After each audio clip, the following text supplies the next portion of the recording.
Let's talk some football. Bring on former NFL executive, author of the books Gridiron Genius and Football Done Right, and host of the GM Shuffle podcast, Michael Lombardi. Michael, thank you for giving us some time. Congratulations on the next book. Oh, thank you. I appreciate it. It's awful nice of you. It's always good to get them done and figure out what the next book's going to be. Well, we'll get to that after we get to this one. I got to ask you about this one first. It's kind of a textbook on the history of football, and you had a quote from Bill Walsh. You said he would say, "The answers to problems lie in the past, not in the future." Can you talk about the origins of the book and the importance of the history of the game you were able to learn from the great people you work with? When I would get on the team bus when I worked for him, I'd sit behind him on bus one, and he was always doodling Clark Shaughnessy plays. He was obsessed with the single wing, the wing formation, how Shaughnessy took and basically made the quarterback position what it is today. And he was always doodling, always asking me to call NFL films to get footage of the 40s, 50s, and 60s games. And then when I worked with Belichick, it was the same thing. It was always about studying what other people were doing and trying to apply it to the present, because what Walsh really believed was that to solve any problems of a play, you had to know the origin of the play. You had to know exactly what was the reason for the play. So when the play broke down, you could go to the players and say, here's why it didn't work. Whereas you steal a play from somebody, you don't have that answer. So talk to us about why the NFL doesn't do a better job tying the past to the present. We see baseball, you know the history of everything. Yeah. In football, it seems like we kind of run away from what made this game what it is. I can't answer that. I don't understand it. Like, there's so many opportunities. The Coach of the Year award should be the Paul Brown Award, because he developed coaching, as I write about in the book. You know, the Combine should be the NFL, the Al Davis Draft Combine, because no one loved the draft more than he did.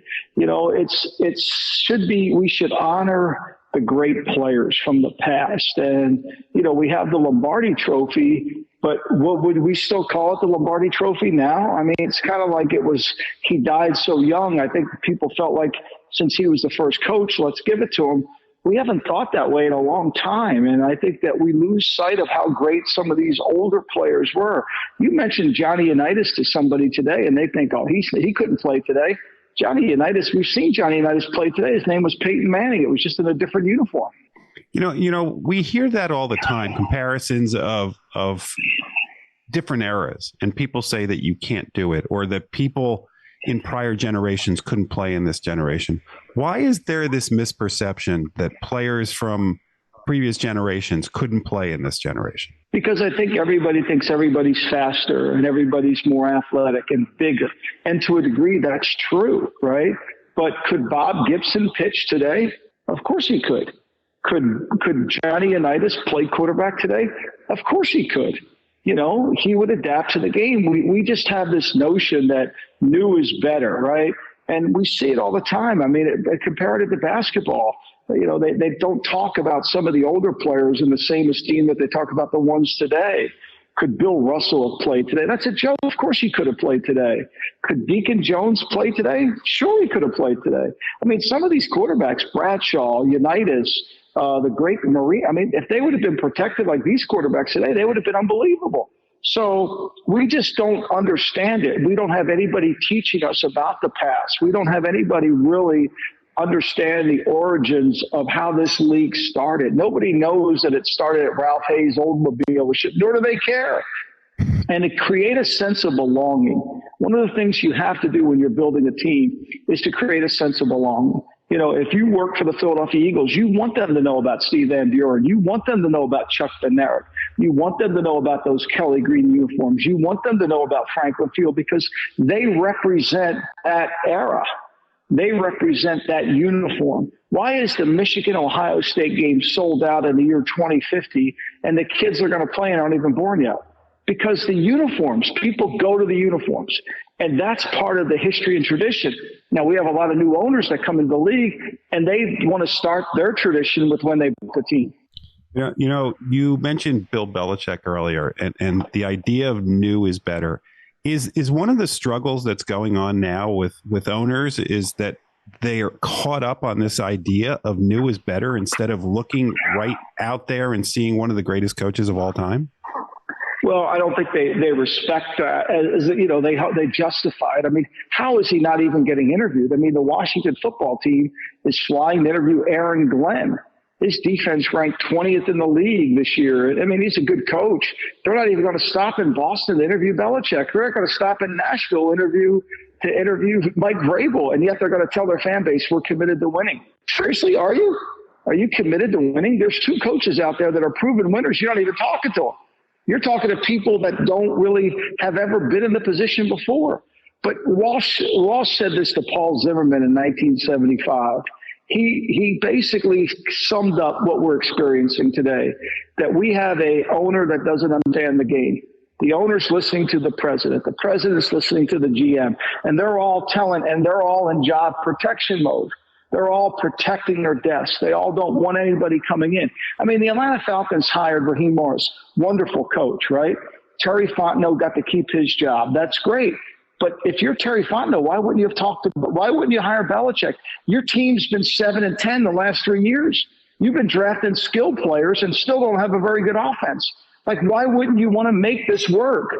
Well, because he might challenge you. You might not keep your job based on his level of expectation. I think that goes on. And there's a lot of mediocrity in the league. Walsh said this to me. Don't ever think this league is the best and the brightest. Yeah, I mean, and it doesn't stop there. It's not just the current hiring of coaches. You talk about it in the evaluation of coaches when it comes to the Hall of Fame. You have lots of critiques in the book about the politicking that goes on and the lack of clarity and criteria. You mentioned Marty Schottenheimer, who's still not in there. Can you talk about what seems like the disrespect for coaches after they finish the game, too? Right. I mean, we finally, they didn't even mention Buddy Parker's name on the broadcast this weekend. And he was the coach of the 57 Lions. He's the last head coach that won titles for the Lions. They never mentioned his name. Nobody talked about Buddy Parker. And nobody mentioned that Buddy Parker started nickel defense. If you went to New England when Belichick was coaching there, or if you went to Alabama and Nick Saban was coaching there, and they called for their nickel defense, they would ask who's playing the star. Buddy Parker invented the star position, the terminology, the name. That came from him. They didn't even mention his name on TV on Sunday. It was like he never existed. He was the coach of the team. He started nickel defense. He started the 2-minute offense. He started the 2-minute defense. He's responsible for so many advancements in the game, but we've just forgotten about him, and no one's taught this generation about him. And so what's happened in the past is we just dismiss these coaches that have come from different eras as if they didn't exist. Marty Schottenheimer is one of 8 men who has won 200 games. 200 games. There's only 8 other men that have won 200 regular season games. And yet Marty Schottenheimer can't get a sniff because the people on the committee, the Peter Kings, the Mike Sano, all those guys, they don't really value that. They don't realize how hard it is to win regular season games. It's hard. It's really hard. 200. One of 8 men. There's been 530 guys call themselves head coaches in the NFL. Only 8 have won 200. And yet we won't let one of the 8 in. Jeff's on mute there, so I'll talk with his mic. There you go, Jeff.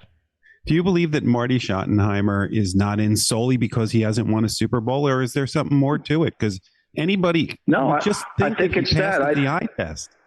I think it's just he didn't win playoff games. He choked. There's a narrative that's out there that he choked in the playoffs. He never really had an elite quarterback. He got there. His team's always overachieved. But there's a narrative. I mean, George Allen's in the Hall of Fame. He didn't win a Super Bowl. He went to one. He had a 71% winning percentage, but he only coached in 100 games. I mean, he got in. A lot of it is the politics of it all. Who's friendly? Who's pushing you? Who's behind you? These voters are tough. They have their own agenda too. We see it all the time.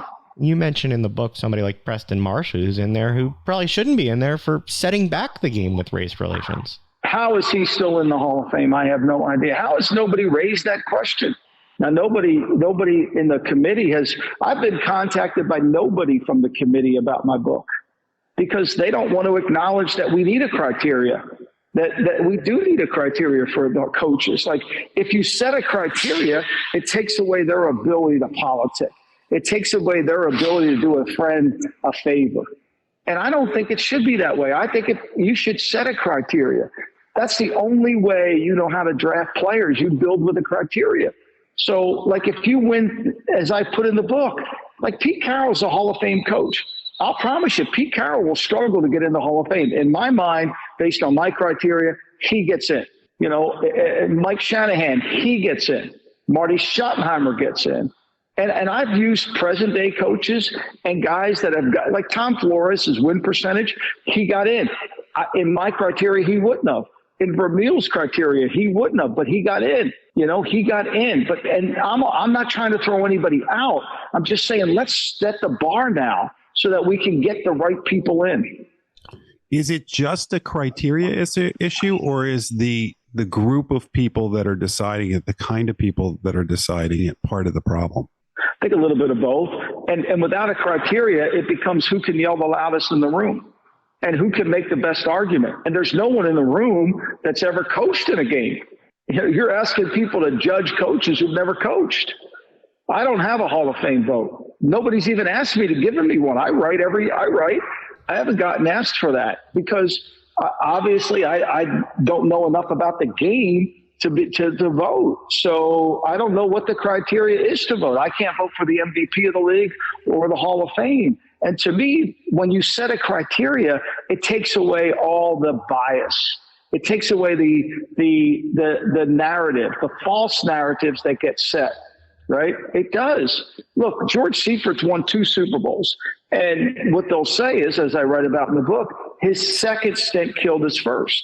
Or they'll say that Seifert just rode the coattails of the 49er organization. I don't know. Maybe it's true, but they didn't lose. Barry Switzer rode the coattails for 1 Super Bowl, and he got fired because he couldn't duplicate it. So why didn't he ride the coattails? You know, you also write in the book a lot about TV and how the game came to be broadcast the way it is, personalities like John Madden. You mentioned earlier in the interview about how they didn't cover the history in Detroit in the broadcast. Can you talk about the current landscape and how the game is broadcast today in the context of history? Well, there is no history of the game. I mean, we might get a teaser at the beginning of the Super Bowl, but nobody's going to talk about the greatness of what Clark Shaughnessy helped with the 49ers, or, you know, there'll probably be a montage for Bill Walsh because it is somewhat current, and the 49ers do a good job of honoring him and what he's done to the franchise, and credit Jed York for that. So, I mean, to me, there is nobody teaching the history of the game. There would have been such a great opportunity. I mean, imagine there were all those people at Ford Field. They sat in Ford Field to watch the game that they could have sat at home and not paid $20 for a beer. But they were there because of the history of that franchise, because those uniforms were the uniforms that Al Davis saw as a kid, and he stole the silver from that uniform and put it with the black of the Army Knights and made the silver and black. And so that's why it's so important. That's why the people were sitting there. When you're showing that scene, why wouldn't somebody say, why are these people here? Like, how did they fall in love with this team? No, they've always been in love with this team. It goes back generations. It is so obvious just from talking to you and hearing you in other interviews, your passion for the game and passion for the history of the game. When you were a general manager, when you were in front offices, did you recognize even back then how important the fans are and the history of the organization was? And how do you pass that along to today's front office personnel? It's hard. They don't, it's hard to do. You just keep preaching it and hope somebody hears your voice. I'm a big believer in the uniform, right?